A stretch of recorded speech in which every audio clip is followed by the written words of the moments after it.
नमस्कार मित्रों, कैसे हो आप सब। आज का अपना वीडियो हिंदी अनिवार्य कक्षा 10 के विद्यार्थियों के लिए है और इसमें अध्याय संख्या 5 का अध्ययन करेंगे। हम काफ़ी महत्वपूर्ण परीक्षा उपयोगी प्रश्नों पर चर्चा करेंगे। चैनल पर नए हैं तो चैनल से ज़रूर जुड़ें, घंटे का निशान दबा करके लाइक करें, शेयर करें और कमेंट करके राय ज़रूर दें। लाइक करना ना भूलें। तो मित्रों, नागार्जुन हिंदी अनिवार्य का पेपर थोड़ा ही वक्त बचा है कक्षा 10 के विद्यार्थियों के लिए, तो आप ज़रूर इन छोटे छोटे क्वेश्चनों के सहारे अच्छा अध्ययन कर सकते हैं। नागार्जुन जो अध्याय है उसमें हम पढ़ेंगे कि इसके महत्वपूर्ण कौन कौन से प्रश्न हैं। तो पहला प्रश्न है विद्यार्थियों, बांस और बबूल किसके प्रतीक हैं। तो ये है रूखेपन के, क्योंकि ये वृक्ष भी उसी तरीके के होते हैं। आधुनिक कवि किस प्रगतिशील कवि को कहा जाता है। बहुत ही खास और महत्वपूर्ण प्रश्न है, प्रतियोगी परीक्षाओं के लिए भी नागार्जुन को कहा जाता है।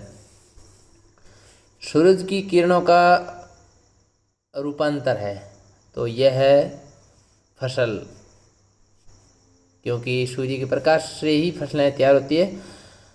और फसल क्या है, तो उपयुक्त सभी, यानी नदी के पानी का, हाथों का स्पर्श और मिट्टी का सभी गुणधर्म इसमें होने चाहिए। आगे और चर्चा करते हैं। शिशु की मुस्कान कैसी है। तो शिशु की मुस्कान है वो दंतुरित है। शिशु ने कवि को कैसे पहचाना। शिशु ने अपने कवि पिता, खुद ही कवि है, वही पिता है, तब पहचाना जब शिशु की माँ ने उसका अपने पिता से प्रथम परिचय करवा। माँ ने उसे प्रेरित किया तो उसकी मुस्कान को देखकर मुस्कुराने लगा और पहचान लिया। फसल कविता में कवि ने मिट्टी का गुणधर्म किसे बताया है। मिट्टी का गुणधर्म है कि वह खेत में बीज को उगने में सहायता दे, क्योंकि मिट्टी के बिना फसल उग नहीं सकती, अच्छी नहीं हो सकती। अच्छी मिट्टी होती है उपजाऊ, तो ही फसल अच्छी उत्पन्न होती है। तो ये मिट्टी का गुण है कि वो उपजाऊपन के सहारे बीज को उगने में सहयोग करे। कोटि कोटि हाथों के स्पर्श की गरिमा या स्पर्श की महिमा से क्या विका कि कवि का क्या आशय है।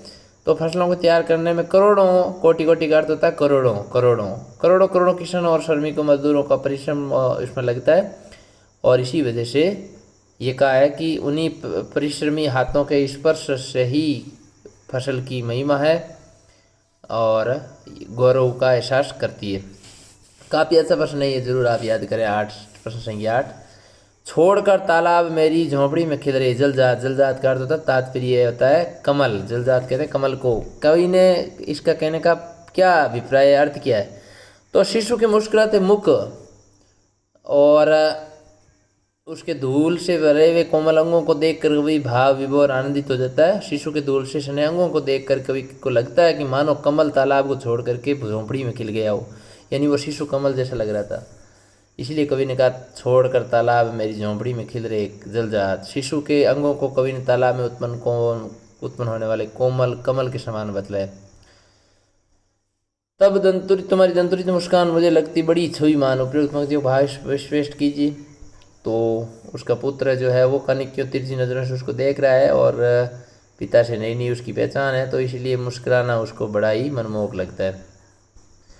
अंगुलियां माँ की कराती रही है। मधुपर्क, मधुपर्क मतलब 5 चीज़ों से बनने वाला खाद्य पदार्थ है। स्पष्ट कीजिए, क्योंकि कवि तो ज़्यादा घर पे रहता नहीं रहे तो माँ ही उसको ये सब चीज़ें खिलाती है, इसलिए लिखा है कि अंगुलियां माँ की कराती है उसे मधुपर्क, यानी ये खाद्य पदार्थ माँ खिलाती है और माँ ही एक बच्चे का ज़्यादा पालन पोषण करती है।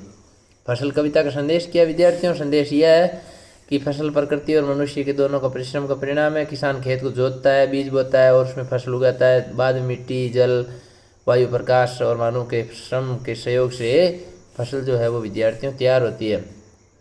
तो जीवन की आवश्यकताओं पूर्ति के लिए प्रकृति और मनुष्य दोनों का आपस में सहयोग और साझेदारी होना जरूरी है। जलवायु, मिट्टी, सूर्य का प्रकाश प्रकृति की देन है, तो मनुष्य के हाथ उसका पुरुषार्थ और मेहनत का प्रतीक है।